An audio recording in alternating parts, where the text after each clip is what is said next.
আসসালামু আলাইকুম। অন্য মঞ্চের আলাপচারিতায় আপনাদের সকলকে আমন্ত্রণ জানাচ্ছি। এক সময় সম্পর্কটিকে বলা হতো সোনালী অধ্যায় বা ঐতিহাসিক বন্ধুত্ব। এখন তা পরিণত হয়েছে তালাকপ্রাপ্ত প্রতিবেশীদের সম্পর্কে, যেখানে একে অপরের বাড়ির দিকে অভিযোগের নোটিশ ছুঁড়ে মারাটাই যেন নতুন স্বাভাবিকতা। মাত্র 3 দিনের ব্যবধানে দুই দেশের হাই কমিশনারকে তলব করা হয়েছে। কূটনৈতিক শীতলতার এমন চরম বহিঃপ্রকাশ সচরাচর দেখা যায় না। সবশেষ 17 ডিসেম্বর দিল্লি থেকে বাংলাদেশের হাই কমিশনারকে তলব করার পর যে বার্তা এসেছে তা বাংলাদেশের অন্তর্বর্তীকালীন সরকার হজম করতে পারেনি। পররাষ্ট্র উপদেষ্টা তৌহিদ হোসেন তো শটান বলে দিয়েছেন, বাংলাদেশের নির্বাচন নিয়ে প্রতিবেশীদের উপদেশ চাই না।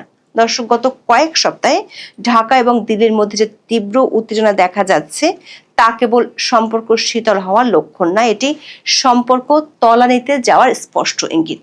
একে যদি একটি বলিউড বা ঢালিউড সিনেমা বলা যায়, তবে নিঃসন্দেহে এর নাম হবে চোখের বদলে চোখ, দ্য টিট ফর ট্যাট। প্রশ্ন হলো, কেন ওসমান হাদি গুলিবিদ্ধ হওয়ার পর থেকে ডিসেম্বরের 17 তারিখ পর্যন্ত মাত্র এক সপ্তাহে সম্পর্কের পারদ এত চড়ে গেল?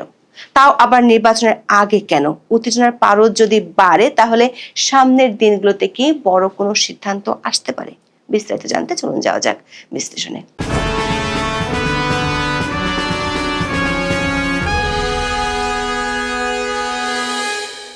ভারত বাংলাদেশের মধ্যকার সাম্প্রতিক এই উত্তেজনার পটভূমি বুঝতে হলে গত বছর আগস্ট মাসের বরফকে বুঝতে হবে। সাবেক প্রধানমন্ত্রী শেখ হাসিনার পতনের পর থেকেই এই সম্পর্ক তার পুরনো উষ্ণতা হারায়।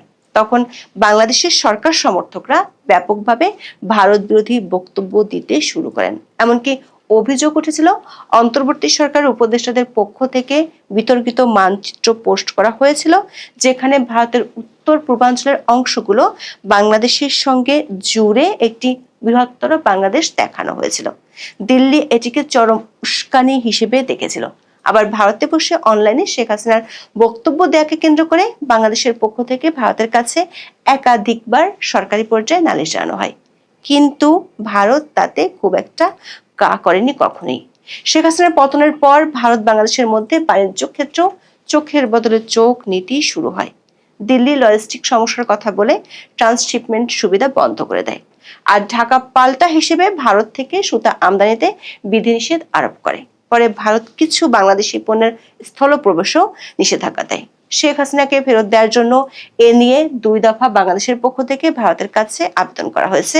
তবে শুরু থেকেই ভারত সরকার বলে আসছিল, শেখ হাসিনা দেশটিতে অতিথি হিসেবে আছে। ভারত সরকার যে শেখ হাসিনাকে ফেরত দিবে না, সেটি বাংলাদেশের অন্তর্বর্তী সরকার বুঝে ফেলেছে, যে কারণে দেশটির পররাষ্ট্র উপদেষ্টা তৌহিদ হোসেন কোনো ধরনের রাগ ঢাক না রেখেই বলেছেন, ভারত সরকার ফেরত না দিতে চাইলে বাংলাদেশের কিছুই করার নেই।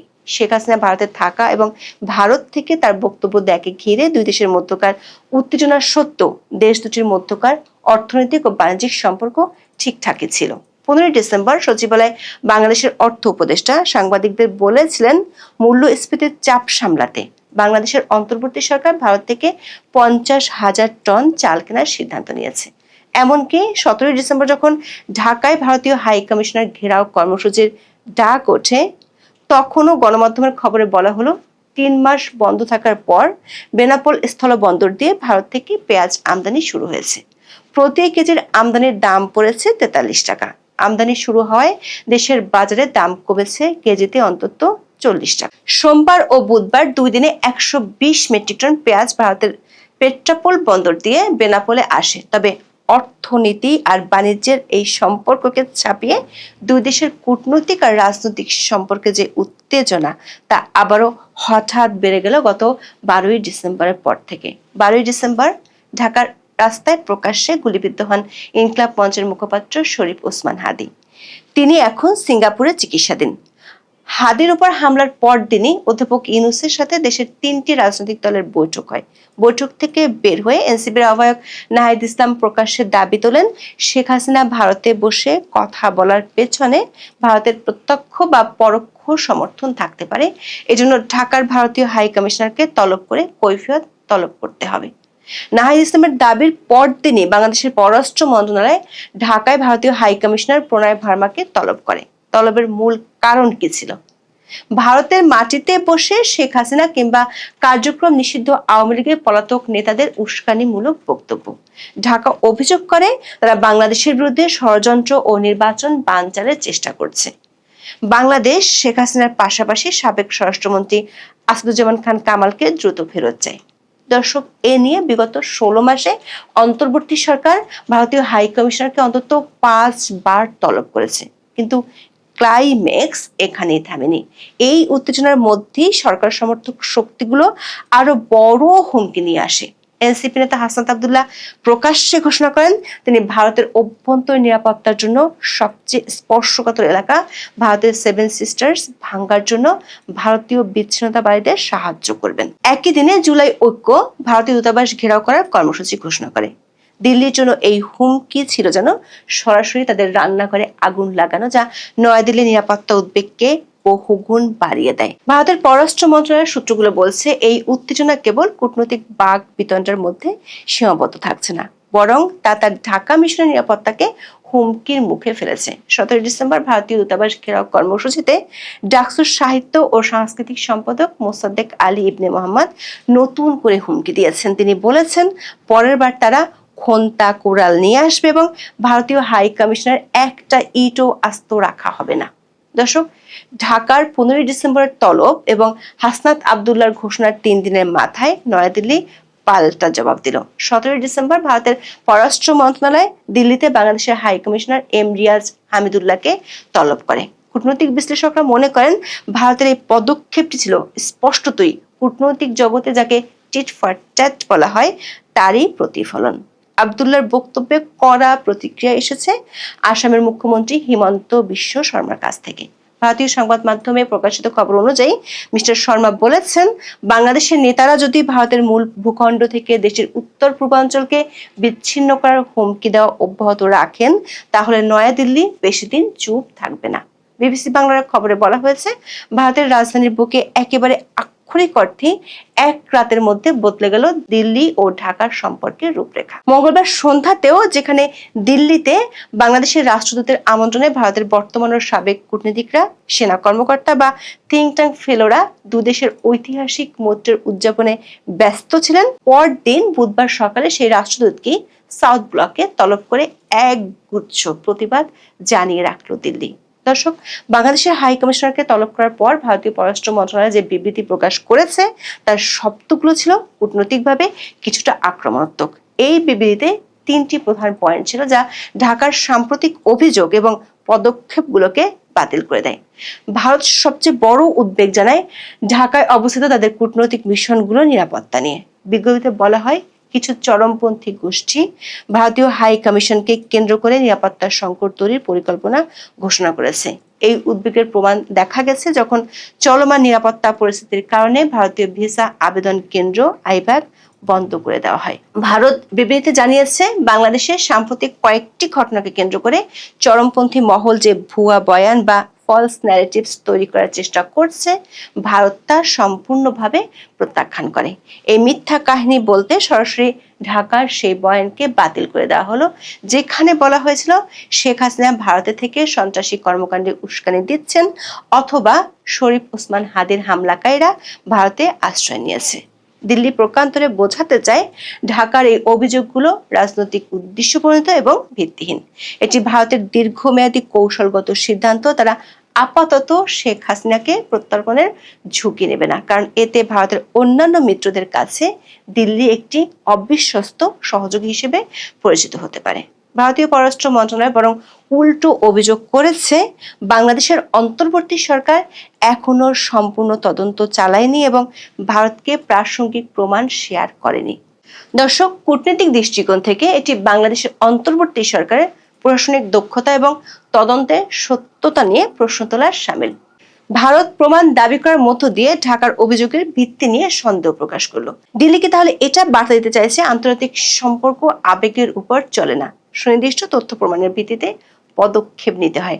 যদি তাই হয় তাহলে এই মন্তব্য বাংলাদেশের সরকার পক্ষের জন্য সেটি হতে পারে একটি কূটনৈতিক আঘাত। বিবৃতির 3 নম্বর পয়েন্টে ভারত বন্ধুত্বপূর্ণ সম্পর্কের কথা পুনর্ব্যক্ত করে এবং বাংলাদেশের শান্তিপূর্ণ পরিবেশে অবাধ, সুষ্ঠু অন্তর্ভুক্তিমূলক ও বিশ্বাসযোগ্য নির্বাচন আয়োজনের আহ্বান জানায়। এই উপদেশ বা নসিহতে ছিল বাংলাদেশের জন্য শেষ পেরেক। অবশ্য ভারতের এই নসিহত নিয়ে তীব্র আপত্তি জানিয়েছে বাংলাদেশের পররাষ্ট্র উপদেষ্টা তৌহিদ হোসেন। তিনি দিল্লিতে হাই কমিশনারকে তলব করা এবং নির্বাচন নিয়ে ভারতের উপদেশ দেওয়া উভয় বিষয়ে আপত্তি জানান। তিনি কার্যত ভারতের অতীত ভূমিকা নিয়ে প্রশ্ন তুলেন। তৌহিদ হোসেন বলেন, বাংলাদেশে নির্বাচন কেমন হবে এটা নিয়ে তারা প্রতিবেশীদের উপদেশ চান না, এটা সম্পূর্ণ অগ্রহণযোগ্য মনে করেন তিনি। অবশ্য কূটনীতিক হিসেবে তৌহিদ হোসেন হাসনাত আবদুল্লাহর মতো নেতাদের ভারত বিরোধী উস্কানিমূলক মন্তব্য থেকে সরকারকে দূরে রেখেছেন। বলেছেন, বাংলাদেশ কোনো সন্ত্রাসবাদে বিশ্বাস করে না, বাংলাদেশ কোনো বিচ্ছিন্নতাবাদীকে তার ভূমিতে আশ্রয় দিবে না। দর্শক, এরই মধ্যে ভারতের কিছু গণমাধ্যমে খবর প্রকাশিত হয় যে ভারতের বিচ্ছিন্নতাবাদী সংগঠক উলফার নেতা পরেশ বড়ুয়া বাংলাদেশে এসেছেন। অবশ্য এই খবরের পক্ষে বা বিপক্ষে দেশ দুটির সরকারি পর্যায় থেকে কোনো বক্তব্য বা বিবৃতি দেওয়া হয়নি। বাংলাদেশের পররাষ্ট্র উপদেষ্টা কূটনৈতিকভাবে ভারতের কাঁধে শেখ হাসিনাকে নিয়ন্ত্রণের ভার চাপিয়ে দেন। তিনি বলেন, ভারত যদি শেখ হাসিনাকে থামাতে না চায় তাহলে বাংলাদেশ তাকে থামাতে পারবে না। তিনি বলেছেন, বাংলাদেশ চায় ভারত শেখ হাসিনাকে থামাক, যাতে বাংলাদেশে নির্বাচনের জন্য একটা পরিবেশ সৃষ্টি হয়। দর্শক, প্রশ্ন হলো, যেখানে বাংলাদেশ মূল্যস্ফীতি কমানোর জন্য ভারত থেকে চাল ও পেঁয়াজ আমদানি করছে, কূটনৈতিক পর্যায় থেকে স্বাভাবিক সম্পর্ক রাখার কথা বলা হচ্ছে, সেখানে বাংলাদেশের জাতীয় সংসদ নির্বাচনের আগে আগে কেন হঠাৎ করে অভ্যন্তরীণ রাজনীতির মাঠ ভারত বিরোধী প্রচারণায় গরম হয়ে উঠল? বিশ্লেষকরা মনে করেন এর কারণ বহুমুখী এবং গভীর নির্বাচনী কৌশলের সাথে সম্পর্কিত। সেনা ও পুলিশ প্রহরায় সারা দেশ ঘুরেও ভোটের কিংবা রাজনীতির মাঠে যমুনার বাইরে কোনো কদরই নেই কিংস পার্টি নেতাদের। বিশ্লেষকরা মনে করছেন, এমন পরিস্থিতিতে নির্বাচনী জোয়ারের ট্রেনে নিজেদের আনতে ভারত বিরোধী প্রচারণাকেই বেছে নিয়েছেন। কারণ ভূ রাজনৈতিক প্রেক্ষাপটে বিবেচনায় বিএনপি, জামাত সহ প্রতিষ্ঠিত দলগুলোর পক্ষে কূটনৈতিক শিষ্টাচারের বাইরে গিয়ে ভারতের বিরুদ্ধে কথা বলা সম্ভব নয়। আবার 25শে ডিসেম্বর যদি বিএনপির ভারপ্রাপ্ত চেয়ারপারসন তারেক রহমান লন্ডন থেকে বাংলাদেশে আসেন, তাহলে রাজনৈতিক পরিস্থিতি পাল্টে যেতে পারে। বিশ্লেষকরা মনে করেন, বড় দলের নেতা হিসেবে তারেক রহমান বা বিএনপি নেতাদের পক্ষে সরাসরি ভারত বিরোধী বক্তব্য দেওয়াটা সমীচীন নয়। সেই সুযোগটাই কাজে লাগাতে চায় রাজনীতির হালে ঠাঁই না পাওয়া কিংস পার্টির নেতারা।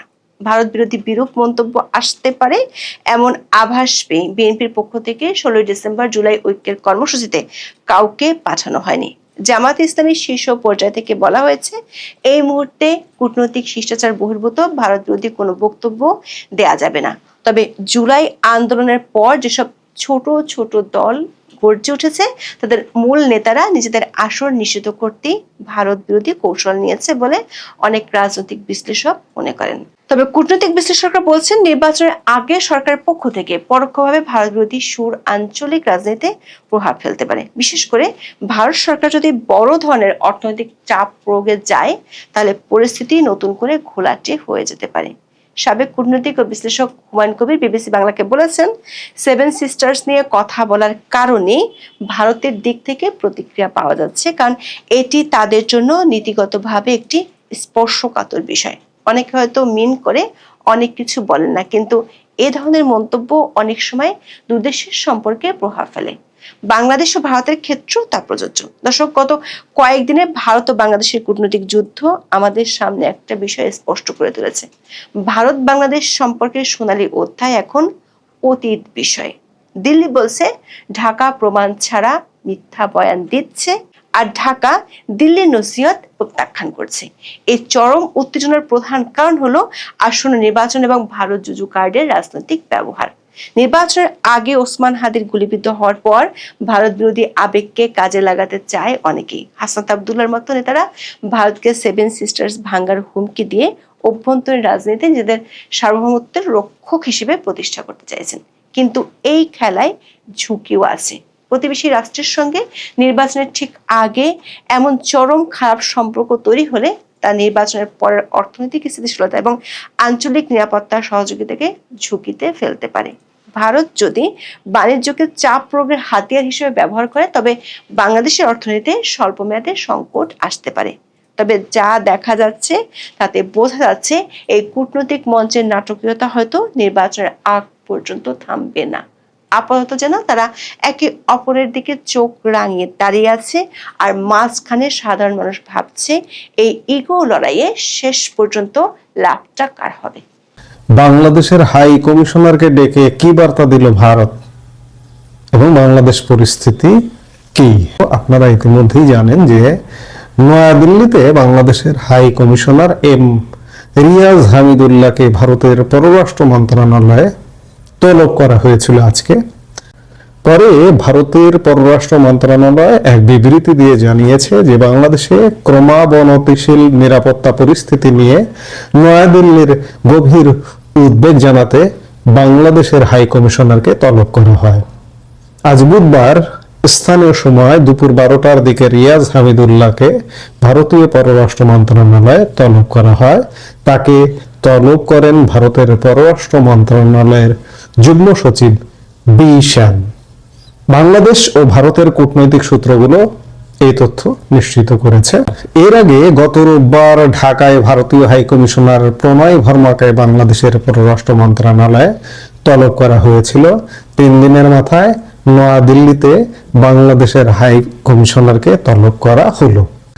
আজ দুপুরে ভারতের পররাষ্ট্র মন্ত্রণালয় এক বিজ্ঞপ্তিতে বলেছে যে বাংলাদেশে ক্রমাবনতিশীল নিরাপত্তা পরিস্থিতি নিয়ে নয়াদিল্লি গভীর উদ্বেগ জানাতে ভারতীয় পররাষ্ট্র মন্ত্রণালয় বাংলাদেশের হাই কমিশনার রিয়াজ হামিদুল্লাহকে তলব করে। এ সময় তার মনোযোগ বিশেষভাবে আকর্ষণ করা হয় কিছু চরমপন্থী গোষ্ঠীর কর্মকাণ্ডের দিকে, যারা ঢাকায় অবস্থিত ভারতীয় হাই কমিশন ঘিরে নিরাপত্তা পরিস্থিতি বিঘ্ন সৃষ্টির পরিকল্পনার কথা ঘোষণা করেছে। বিজ্ঞপ্তিতে আরো বলা হয়, বাংলাদেশের সাম্প্রতিক কয়েকটি ঘটনাকে কেন্দ্র করে চরমপন্থী মহল যে ভুয়া বয়ান তৈরির চেষ্টা করছে, ভারত তা সম্পূর্ণভাবে প্রত্যাখ্যান করছে। দুঃখজনকভাবে বাংলাদেশের অন্তর্বর্তী সরকার এসব ঘটনার বিষয়ে এখনো পূর্ণাঙ্গ তদন্ত করেনি কিংবা ভারতের সঙ্গে অর্থবহ কোনো তথ্য প্রমাণ বিনিময় করেনি। ভারতীয় পররাষ্ট্র মন্ত্রণালয় বলেছে, বাংলাদেশের জনগণের সঙ্গে ভারতের ঘনিষ্ঠ ও বন্ধুত্বপূর্ণ সম্পর্ক রয়েছে। এর ভিত্তি গড়ে উঠেছে মুক্তিযুদ্ধের সময়কার সংগ্রাম, যা পরবর্তী সময়ে বিভিন্ন উন্নয়নমূলক ও জনগণের সঙ্গে জনগণের যোগাযোগমূলক উদ্যোগের মাধ্যমে আরো সুদৃঢ় হয়েছে।